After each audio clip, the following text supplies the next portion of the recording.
ملأت الأرض عدلا وأذقت أعداءك هوانا وعقابا وأمرت العتاة وجحدة الحق وقطعت دابر المتكبرين واجتثثت أصول الظالمين ونحن نقول الحمد لله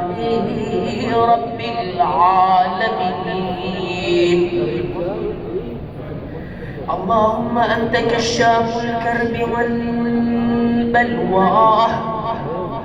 وإليك أستعدي فعندك العدوى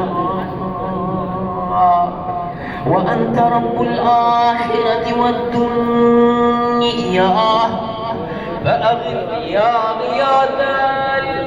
المستغيثين عبيدك المبتلى وأره سيده يا شديد القوى وأزل عنه به الأسى والجوى وبرد غليله يا من على العرش استوى ومن إليه الرجعى والمنتهى. اللهم ونحن عبيدك التائبون إلى وليك المذكرين بك وبنبيك خلقته لنا عصمة ومنادا وأقمته لنا قواما ومعادا وجعلته للمؤمنين منا إماما فبلغه منا تحية وسلاما وزدنا بذلك يا رب إكراما واجعل مستقره لنا مستقرا ومقاما وأتمم نعمتك بتقديمك إياه أمامنا حتى توردنا جنانا ومرافقة الشهداء من خلصائك. اللهم صل على محمد وآل محمد وصل على محمد جده ورسوله السيد الأكبر وعلى أبيه السيد الأصغر وجدته الصديقة الكبرى فاطمة بنت محمد صلى الله عليه وآله وعلى من اصطفيت من آبائه البررة وعليه أفضل وأكمل وأتم وأدوى وأكثر وأوفر ما صلى على أحد من أصفيائك وخيرتك من خلقك وصل عليه صلاة لا غاية لعددها ولا نهاية لمددها ولا نفاذ لأمدها. اللهم وأقم به الحق وادحض به الباطل وأذل به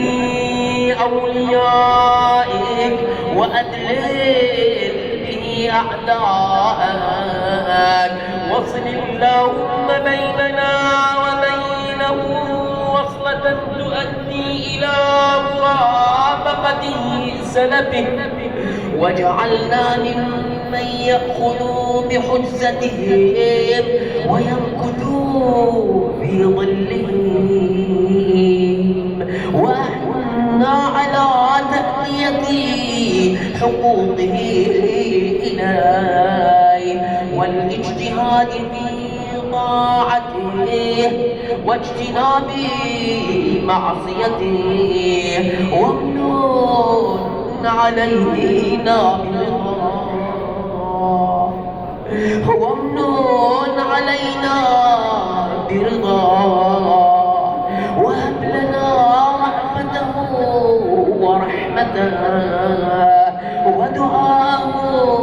وخيرا ما ننال به سعة من رحمتك وفوزا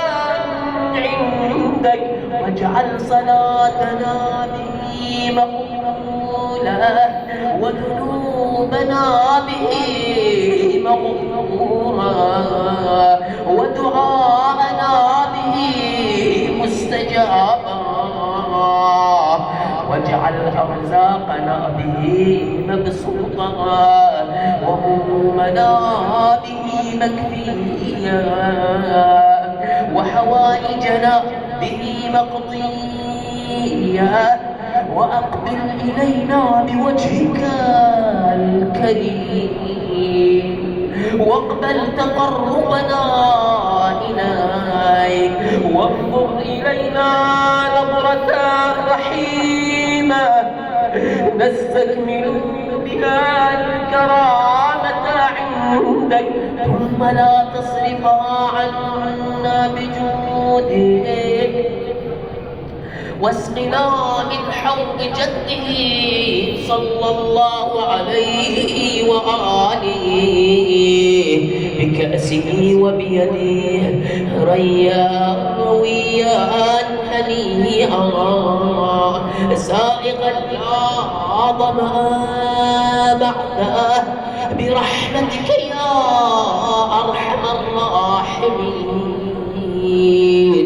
والفاتحة مسبوقة بالصلاة على محمد وآل